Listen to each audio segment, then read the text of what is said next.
Good morning. કેમ છો વિદ્યાર્થી મિત્રો? આજે આપણે પ્રકરણ નંબર 9 જૈવિક અણુઓમાં પ્રાથમિક ચયાપચય અને દ્વિતીયક ચયાપચયની વાત કરીશું. સૌ પ્રથમ આપણે ટાઇટલ લખીએ છીએ એનું પ્રાથમિક ચયાપચયકો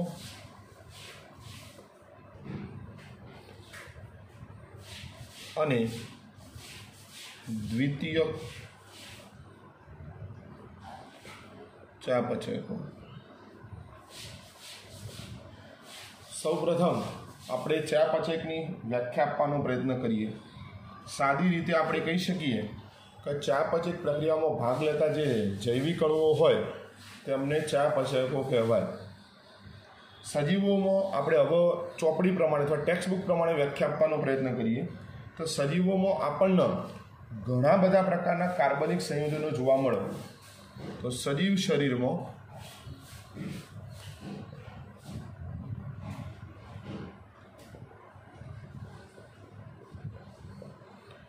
ઘણા પ્રકારના કાર્બનિક સંયોજનો હોય અને આ કાર્બનિક સંયોજનો ઉદાહરણ તરીકે આપણે જોવા જઈએ તો કહી શકાય શર્કરા, amino acid, fatty acid. Ready? તો આવા જે સંયોજનો છે તો આવા સંયોજનોનો આપણે અથવા આવા જૈવ અણુઓનો આપણે શાના તરીકે ઓળખી શકીએ? ચયાપચયકો. તો સજીવ શરીરમાં ઘણા પ્રકારના કાર્બનિક સંયોજનો આવેલા હોય અને આવા સંયોજનો અથવા આવા જૈવિક અણુઓને આપણે ચયાપચયકો તરીકે ઓળખી શકીએ. સૌ પ્રથમ આપણે વાત કરીએ પ્રાથમિક ચયાપચયકની.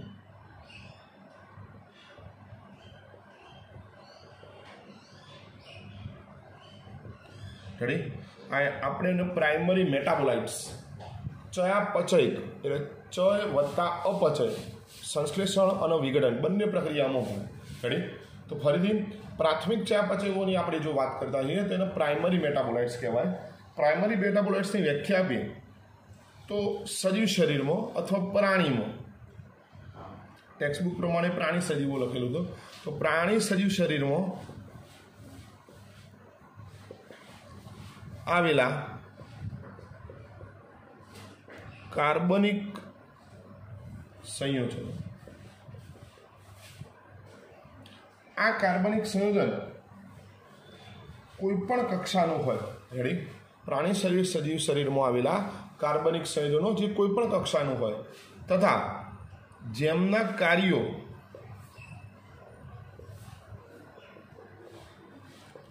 જ્ઞાત હોય. જ્ઞાત હોય એટલે મતલબ કે આ સંયોજનો કઈ જગ્યાએ વપરાય છે એ જાણતા હોઈએ. રેડી? કેવી રીતે ભાગ લે છે, શું બનાવે છે એ જાણતા હોઈએ તથા તેઓ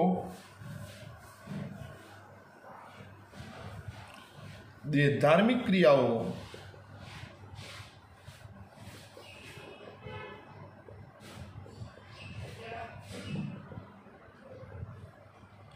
ભાગ ભજવતા હોય. તો આવા રસાયણોને અથવા રાસાયણિક સંયોજનોને શાના તરીકે ઓળખીશું? પ્રાથમિક ચયાપચય. તો પ્રાથમિક ચયાપચય એવા છે કે પ્રાણી શરીરમાં આવેલા કાર્બનિક સંયોજનો છે કે જેમના કાર્યો આપણે આજે જાણીએ છીએ અને તે મોટા ભાગની સીધી ચયાપચય પ્રક્રિયાઓમાં ભાગ લેતા હોય, સીધી દેહધારી પ્રક્રિયાઓમાં ભાગ લેતા હોય.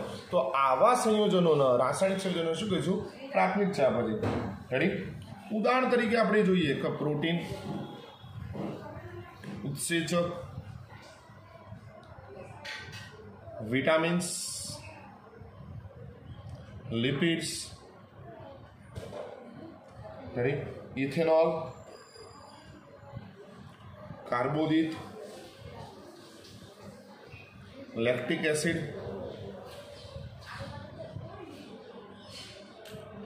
આ બધા ઘટકો પ્રાથમિક ચયાપચયકો છે. તો પ્રાથમિક ચયાપચય કોને કહેવાય? પ્રાણી શરીરમાં આવેલા એવા કાર્બનિક સંયોજનો જેમના કાર્યો જ્ઞાત હોય, સીધી દેહધાની પ્રક્રિયામાં ભાગ લેતા હોય, સીધી ચયાપચય પ્રક્રિયામાં ભાગ લેતા હોય, તો આવા સંયોજનો, આવા રાસાયણિક સંયોજનોનો આપણે પ્રાથમિક ચયાપચય. પ્રાથમિક ચયાપચયકોના ઉદાહરણ પ્રોટીન, ઉત્સેચક, વિટામિન્સ, લિપિડ, કાર્બોદિત, ઇથેનોલ અને લેક્ટિક એસિડ. રેડી? હવે આની સાપેક્ષે આપણે જોઈએ દ્વિતીયક ચયાપચય.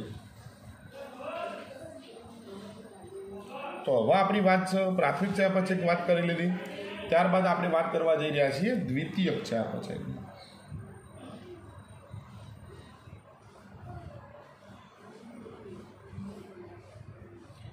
કોને કહેવાય દ્વિતીયક ચયાપચય? તો જ્યારે આપણે વનસ્પતિ અથવા ફૂગ અથવા સૂક્ષ્મ સજીવ,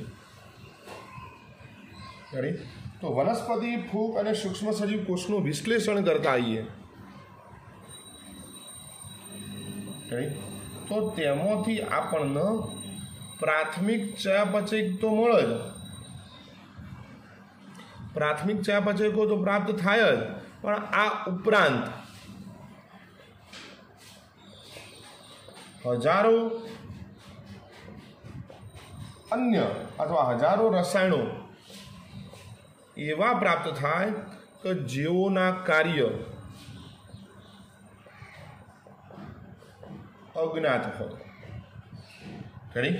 જેઓના કાર્ય કેવા હોય? અજ્ઞાત હોય, જાણતા ના હોઈએ. આવા રસાયણો આર્થિક રીતે ઉપયોગી હોય છે અને ઘણા માનવ કલ્યાણ માટે અથવા માનવ માટે ઉપયોગી.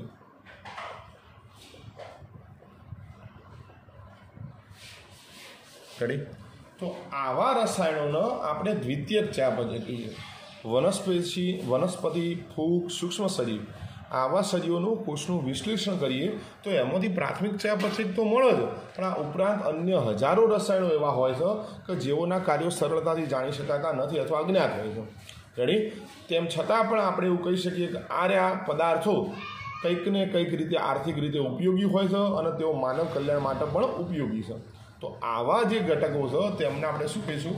દ્વિતીયક ચયાપચય. બીજી ભાષામાં આપણે જો કહીએ તો દ્વિતીયક ચયાપચયકો પ્રાથમિક ચયાપચયકોની જેમ સીધો પ્રાથમિક પ્રકારની અથવા સામાન્ય રીતે થતી દેહધાર્મિક ક્રિયાઓ હોય તેમાં સીધો ભાગ લેતા નથી. રેડી? જે રીતે પ્રાથમિક ચયાપચયકો કોઈ પણ શરીરમાં થતી સામાન્ય ચયાપચય પ્રક્રિયા હોય એમાં સીધો ભાગ લે છે, તો એમાં આ રસાયણો ભાગ લેતા નથી. તો એવા રસાયણોને કયા કહેવાય? દ્વિતીયક ચયાપચય. હજુ પણ આપણે જો વધુ વિગતવારે સમજવાનો પ્રયત્ન કરવો હોય તો આપણે બંનેનો શું જોઈએ? તફાવત. રેડી? તો ચલો વિદ્યાર્થી મિત્રો, હવે આપણે પ્રાથમિક ચયાપચય અને દ્વિતીયક ચયાપચયનો તફાવત જોઈએ. પણ તે પહેલાં દ્વિતીયક ચયાપચયના 2, 3, 4, 5 ઉદાહરણ આપી દઉં. તો માની લો આપણે દ્વિતીયક ચયાપચયનું ઉદાહરણ જોતું હોય તો દ્વિતીયક ચયાપચયનું એક ઉદાહરણ છે આલ્કેલોઇડ. રેડી? એ જ રીતે બીજું ઉદાહરણ છે ફ્લેવેનોઇડ.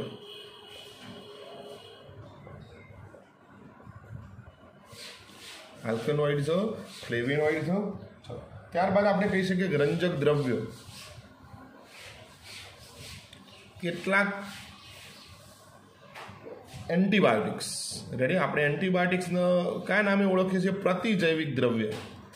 રેડી? તો પ્રતિજૈવિક દ્રવ્યો, રંજક દ્રવ્યો, ફ્લેવેનોઇડ, આલ્કેલોઇડ જે સજીવમાંથી ઉત્પન્ન થાય છે તેની સીધી ચયાપચય પ્રક્રિયામાં ઘટકો ભાગ ભજવતા નથી, માટે તેમના કાર્યો કેવા કહેવાય? અજ્ઞાત. રેડી?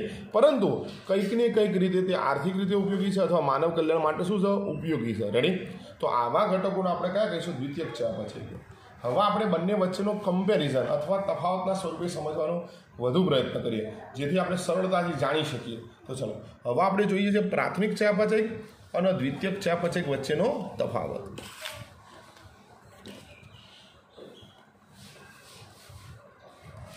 ચલો પ્રાથમિક ચયાપચય અને દ્વિતીયક ચયાપચય.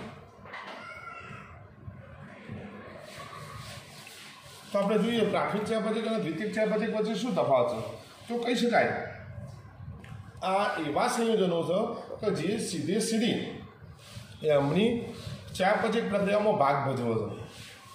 તો તેઓ એટલે પ્રાથમિક ચયાપચયકો તેઓ એવા સંયોજનો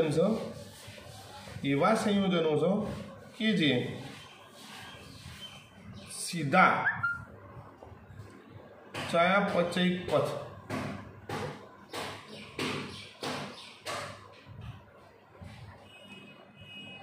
તેઓ એવા સંયોજન છે કે જેઓ સીધા ચયાપચય પ્રક્રિયામાં ભાગ લે. ચયાપચય પથ, આ ચયાપચય પથો કઈ કઈ ક્રિયાઓ માટે જવાબદાર હોય? તો ઉદાહરણ તરીકે આપણે કહીએ વૃદ્ધિ,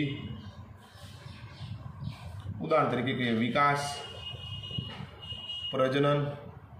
તો જે ચયાપચય પ્રક્રિયાઓ વૃદ્ધિ, વિકાસ અને પ્રજનન માટે જવાબદાર છે તેવી પ્રક્રિયાઓમાં આવા પ્રાથમિક ચયાપચયકો કેવો ભાગ ભજવો? સીધો. ગણી તો પ્રાથમિક ચયાપચયકો વૃદ્ધિ, વિકાસ અને પ્રજનન સાથે સંકળાયેલા ચયાપચય પથોમાં સીધો ભાગ ભજવે છે. ગણી જ્યારે આવા સંયોજનો ચયાપચય પથમાં સીધો ભાગ ભજવતા નથી. એની જગ્યાએ તમે એમ પણ લખી શકો વૃદ્ધિ, વિકાસ અને પ્રજનન જેવા કાર્યો માટે જવાબદાર ચયાપચય પથોમાં તેઓ સીધો ભાગ ભજવી શકતા નથી. બીજા નંબરમાં કહીએ પ્રાથમિક ચયાપચયકોને સેન્ટ્રલ મેટાબોલાઇટ એટલે કેન્દ્રસ્થ ચયાપચય તરીકે ઓળખવામાં આવે. કયા ચયાપચય તરીકે ઓળખીએ છીએ? કેન્દ્રસ્થ ચયાપચય.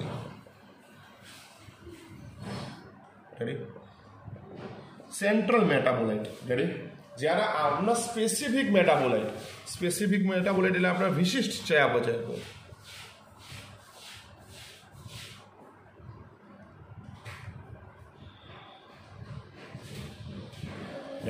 તો આમના કેન્દ્રસ્થ ચયાપચયકો કહેવાય છે, આમના વિશિષ્ટ ચયાપચયકો કહેવાય છે. ત્યારબાદ તે વૃદ્ધિની કઈ અવસ્થા દરમિયાન ઉત્પન્ન થાય? સજીવનો જ્યારે ખોરાક મળતો હોય ત્યારે આ એમના વૃદ્ધિના અથવા સજીવ શરીરના જીવનના કયા તબક્કામાં પ્રાથમિક ચયાપચયકો ઉત્પન્ન થાય? તો આપણે કહી શકીએ તો તે સજીવના ટ્રોફોફેજ તબક્કામાં. સજીવ અથવા સજીવના શરીરમાં આવેલા જે કોષો હોય એના કયા તબક્કામાં નિર્માણ પામે છે? ટ્રોફોફેજ તબક્કામાં.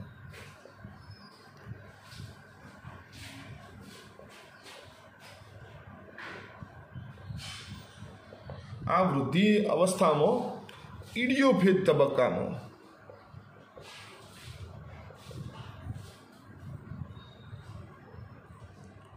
આપણને એમ તક સમજવું છે. રેડી? આપણે સેલ માસ વર્સિસ સેલ માસ એટલે કોષોનું સંખ્યા અથવા કોષોનું કદ, કોષોનું પ્રમાણ, એના વર્સિસ ટાઈમનો આલેખ દોરીએ. રેડી? તો શરૂઆતમાં આપણે જોઈ શકીએ, શરૂઆતમાં માની લો આ આલેખ આ રીતે વધે છે પછી લેવલમાં આવી જાય છે, સ્ટેશનરીમાં આવી જાય કમ્પ્લીટ. તો તમે જોઈ શકો કે અહીંયા સતત વધારો થઈ રહ્યો છે. જેમ સમય પસાર થઈ રહ્યો છે એમ ફટાફટ કોષોની સંખ્યામાં શું થઈ રહ્યો છે? વધારો. તો આવા તબક્કાને આપણે કયો તબક્કો કહીશું? ટ્રોફોફેજ.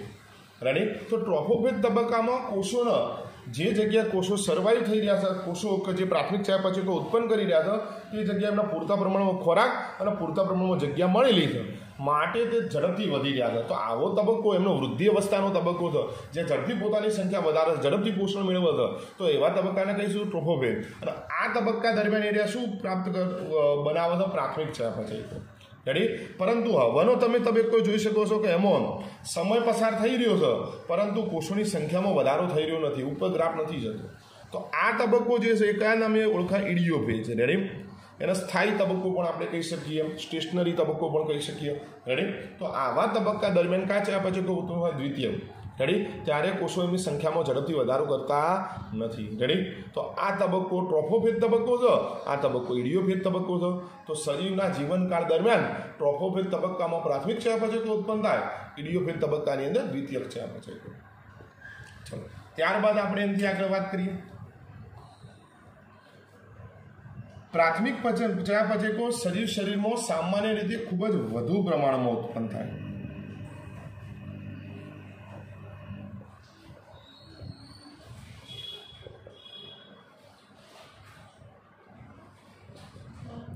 જ્યારે આર્યા ઓછી માત્રામાં ઉત્પન્ન થાય.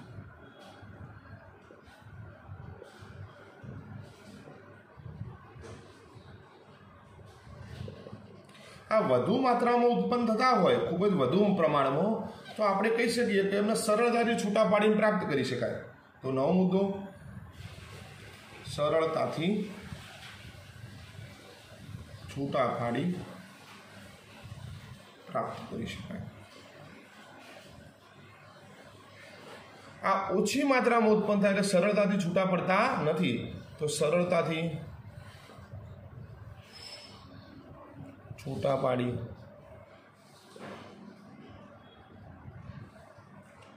કરી શકાતા નથી. એમ આપણે નથી લખ્યું છૂટા ના પાડીએ જાય, પણ જેટલું આ સરળતાથી આ ઘટકો મળી જાય એટલી સરળતાથી આ ઘટકો પ્રાપ્ત કરી શકાતા નથી. રેડી? ત્યારબાદ આ જાતિ આધારિત સ્પીસીસ સ્પેસિફિક જેવી દ્વિતીયક ચયાપચયકો, પ્રાથમિક ચયાપચયકો સ્પીસીસ સ્પેસિફિક નથી, એટલે જાતિ આધારિત વિશિષ્ટ નથી, એટલે જાતિ વિશિષ્ટ નથી. તો જાતિ વિશિષ્ટ નથી. જાતિ વિશિષ્ટ નથી એટલે માની લો કે આપણે એમ કહીએ કે દ્વિતીયક ચયાપચયકનું ઉદાહરણ છે એન્ટીબાયોટિક. એન્ટીબાયોટિકમાં એક ઉદાહરણ લો પેનિસિલિન. તો પેનિસિલિન જે પ્રતિજૈવિક દ્રવ્ય છે તે ફક્ત ને ફક્ત આપણે વાત કરીએ પેનિસિલિયમ નોટેટમમાંથી પ્રાપ્ત થાય છે, બીજામાંથી એવું નથી મળતું. તો મતલબ એ પેનિસિલિયમ નોટેટમ નામની જાતિમાંથી મળતું છે, માટે જાતિ આધારિત સ્પેસિફિક છે, એમાંથી જ મળે. રેડી? કે આવા ઘટકો જાતિ આધારિત સ્પેસિફિક હોય, આવા ઘટકો બધામાંથી મળતા હોય, માટે તે જાતિ વિશિષ્ટ નથી. તો આ રહ્યા કેવા કહેવાય? જાતિ વિશિષ્ટ. રેડી? ચોક્કસ પ્રકારની જાતિમાંથી ચોક્કસ પ્રકારનું જ ચયાપચયક મળે. રેડી? બીજા કોઈનામાંથી મળે નહીં, માટે તે જાતિ સ્પેસિફિક કહેવાય, એટલે સ્પીસીસ સ્પેસિફિક. રેડી? અને આ જાતિ વિશિષ્ટ નથી. ત્યારબાદ આપણા શરીરના મોલેક્યુલર એટલે જૈવિક અણુઓ જે છે એમના દ્વારા જે બંધાણ થાય એમાં આ ભાગ ભજવો. કારણ કે સીધી ચયાપચયક પ્રક્રિયામાં ભાગ ભજવે છે, વૃદ્ધિ અને વિકાસમાં ભાગ ભજવે. તો વૃદ્ધિ વિકાસમાં કોણ ભાગ લેતા છે? જૈવિક અણુઓ. તો આ જૈવિક અણુઓ દ્વારા એટલે કે આ જૈવિક અણુઓના બંધારણમાં અણુકીય બંધારણની અંદર કોણ ભાગ લેતા હોય? પ્રાથમિક ચયાપચયકો. તો તે અણુકીય બંધારણ માટે જવાબદાર છે. સજીવ શરીરના અણુકીય બંધારણ માટે શું છે? જવાબદાર. આ અણુકીય બંધારણ માટે જવાબદાર નથી. કમ્પ્લીટ? અણુકીય બંધારણ માટે જવાબદાર નથી. બીજું આપણે કહી શકીએ આવો સામાન્ય રીતે પ્રાથમિક ચયાપચયકો સામાન્ય રીતે સજીવ શરીરની રક્ષણાત્મક ક્રિયાવિધિમાં ભાગ ભજવતા નથી. કોણ? પ્રાથમિક ચયાપચયકો.